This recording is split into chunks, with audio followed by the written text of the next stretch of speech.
Well, family planning is, in a nutshell, planning the way you want your family to be, for the progress of your family. And once you have progress in the family, there will be progress in the country.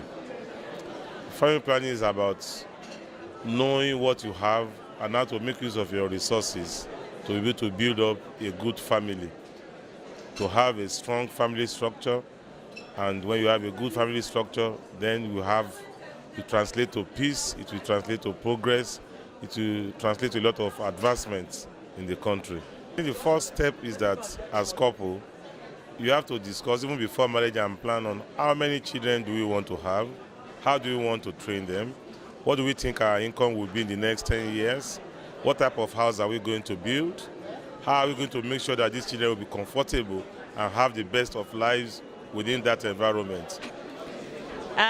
It seems like it's been building for the last several years. That it has a history. That there was some gaps maybe that were there over time, but that in the last several years the momentum's been building, and that now we're at a point where there is a lot of room for growth rapidly. So it's just a matter of taking advantage of the tools that we have at this point and making a lot of significant change. I'm hoping to hear what other projects are doing and to learn from other projects and what the government has available. I mean, a lot of sharing, I think, is what conferences are best for. We are talking about family planning, and YWCA is a faith-based NGO, and we advocate sexual reproductive health and rights, and that comes under one of our focus areas. So we're here to brainstorm with other stakeholders and to help our advocacy in that field. A lot of enlightenment needs to still be done. A good number of Nigerian women are not even aware of what we are talking about. If you recall, the Nigerian family planning policy says 1 woman, 4 children maximum. I do not think that it says 1 family, 4 children. Because what that means then is that if a man in a Muslim marries 4 wives, that you are expecting each of the wives to have 1 child.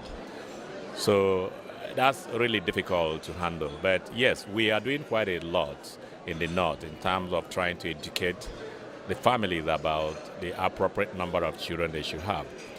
Oh, USAID has played a great part. One of the co-chairs is Dr. Moriam Jagan. She is our senior family planning advisor, and she's been helping to organize this conference. Well, USAID plays a huge part in family planning in Nigeria. We've been working in family planning here for a number of years, about 30 years or so.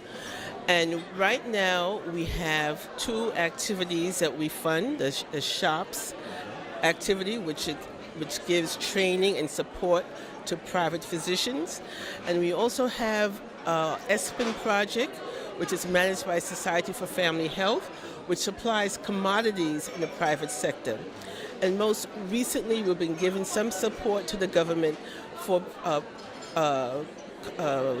commodities or contraceptive commodities in the public sector. My name is Queen Rita Chinedu, Miss Health Nigeria 2016. Thank you. And you? My name is Queen Juliet Okorafo, Miss Health South 2016. All right, so what's your own involvement or your own contribution to this conference? Basically, my contribution has to do with health, and this is about health. Whether we like it or not, the matter of health is not just for one person to handle, and it's something more global than personal. So Miss Health is about creating awareness and saving lives. Now, this family planning conference is basically to ensure that people take precautions and not get themselves in confused situations, because those kind of situations most time actually affect mental health. So there's a lot this has to do with health generally. So I'm involved in this. I like the movement. My name is His Royal Highness is Dr. Abdul Fattah Chimeze Emetuma, during Emetuma the 3rd of for the night of Umofo Kingdom in Uguta local government area of Imo State. I represent the Tertiary Institution and JNY in this conference. Okay, sir. What role is the traditional leaders playing in this conference?